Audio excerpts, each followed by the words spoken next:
ამ დიდთოვლობის მერე უკვე უნდა ველოდოთ. ამ რეგიონში ზუსტად ლანჩხუთშიც, ოზურგეთშიც. მეწყრული ზონებია ძალიან მკაფიოდ გამოყოფილი, ნასწავლია, შესწავლილია ვიცით. ვიცით სოფლები, რომლებითაც უნდა მომხდარიყო მობილიზება, გამოყვანა, გადასახლება, რომელიც ექვემდებარებოდა უკვე მოსახლეობა განსახლებას. ეს არაფერი ჯერ ბოლომდე გაკეთებული არ არის. ეს მიწა დასველდება საშინლად და წამოვა მეწყერები. პირველივე დღეს არა, რამდენიმე დღის მერე და წამოვა. მაგრამ უკვე უნდა დავიწყოთ შექმნა ჯგუფების, რომლებიც დააკვირდებიან თვითონ სოფელში რა მოხდება. საფრთხის დანახვის შემთხვევაში იმ წუთასვე უნდა იყოს დაწყებული ევაკუაცია. რაღაცა მომენტები, აი ეხლავე არის გასათვლელი. ტექნიკა, ისევ ტექნიკა არის საჭირო, იმიტომ რომ მეწყერს ლაფატკებით ვერ მოუვლი. ისევ გჭირდება ტრაქტორები, გჭირდება ბულდოზერები, გჭირდება გასაწმენდის საშუალებები უნდა გაიწმინდოს. თუ წყალმოვარდნები დაიწყო, რაც არის მოსალოდნელი. ნაპირები რა მდგომარეობაშია, გაწმენდილია თუ არა ხევები, ეს ყველაფერი გასაკეთებელია.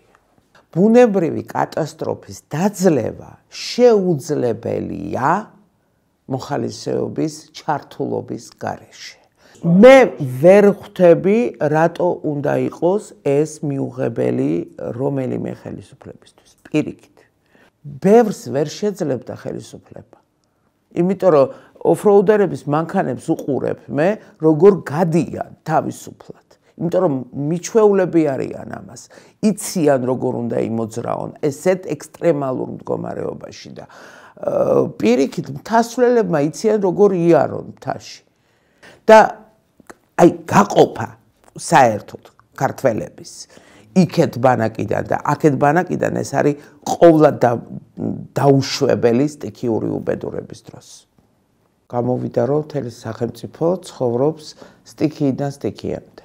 სტიქიის დროს ვიწყებთ ფაფხურს, უცებ ვიწყებთ რაღაცის კეთებას, იმის მაგივრად რომ წინასწარ მოვემზადოთ ნებისმიერი სტიქიისთვის. არაფერი გაკვეთილი არ გამოგვიტანია არც ვერიხის ხეობის ტრაგედიიდან, არც შოვის ტრაგედიიდან, არც ნერგიეთის ტრაგედიიდან, არც წყალდიდობიდან, რომელიც მოხდა 2023-ში, გურიაში, როცა ადამიანები დაგვეღუპა. არ გამოგვიტანია შედეგები, მზაობა ისევ არ არის. მით უფრო რომ უყურებდით ხო მონაცემებს, ინფორმაციებს, რომ თურქეთში დიდთოვლობა, ანუ წამოვიდა ეს ციკლონი მთლიანად საქართველოს მიმართულებით. უკვე მზაობა უნდა ყოფილიყო ყველგან. უცებ ხო არ მოუთოვია 2 მეტრო. ჯერ იყო 30 სანტიმეტრი, ჯერ იყო 50 სანტიმეტრი, 30 სანტიმეტრზე გაწმენდა გზის უფრო იოლია, ვიდრე 2 მეტრის და მეტრანახევრის საფარის გაწმენდა. რატომ არ დავიწყეთ მოძრაობა? რატომ არ დაიწყო მოქმედება? არც ერთ მუნიციპალიტეტს.